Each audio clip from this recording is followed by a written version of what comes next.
કચ્છ પોલીસે નવા વર્ષના પ્રારંભે ગુનેગારને શીખવ્યા સબક। વરસાણામાં મારામારી લૂંટ ચલાવનારા 3 આરોપીઓનો કાઢ્યો વરઘોડો। 2 મિત્રોને માર મારી 3 લાખ રૂપિયાની ચલાવાઈ હતી લૂંટ। જમન શાહ શેખ, અબ્દુલ રઝાક જેથડા, નાસિર શાહ શેખનો વરઘોડો કાઢ્યો। રાજ્યભરમાં પોલીસની કડક કાર્યવાહીથી ગુનેગારોમાં ફફડાટ।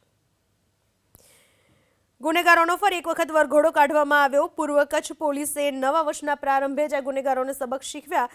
વરસાણામાં મારામારી કરી અને લૂંટ ચલાવી હતી આ 3 શખ્સોએ અને ત્યારબાદ તેમને પકડી લેવામાં આવ્યા હતા। 2 મિત્રોને માર મારી આ ત્રણેય શખ્સોએ 3 લાખ રૂપિયાની લૂંટ ચલાવી હતી। જમન શાહ શેખ, અબ્દુલ રઝાક જેથડા અને નાસિર શાહ શેખ આ ત્રણેયનો વરઘોડો કાઢવામાં આવ્યો। ગુનેગારોનો ફરી એક વખત વરઘોડો કાઢવામાં આવ્યો। પૂર્વ કચ્છ પોલીસે નવા વર્ષના પ્રારંભે જ ગુનેગારોને સબક શીખવ્યા। વરસાણામાં મારામારી કરી અને લૂંટ ચલાવી હતી આ 3 શખ્સોએ અને ત્યારબાદ તેમને પકડી લેવામાં આવ્યા હતા। 2 મિત્રોને માર મારી આ ત્રણેય શખ્સોએ 3 લાખ રૂપિયાની લૂંટ ચલાવી હતી। જમન શાહ શેખ, અબ્દુલ રઝાક જેથડા અને નાસિર શાહ શેખ આ ત્રણેયનો વરઘોડો કાઢવામાં આવ્યો।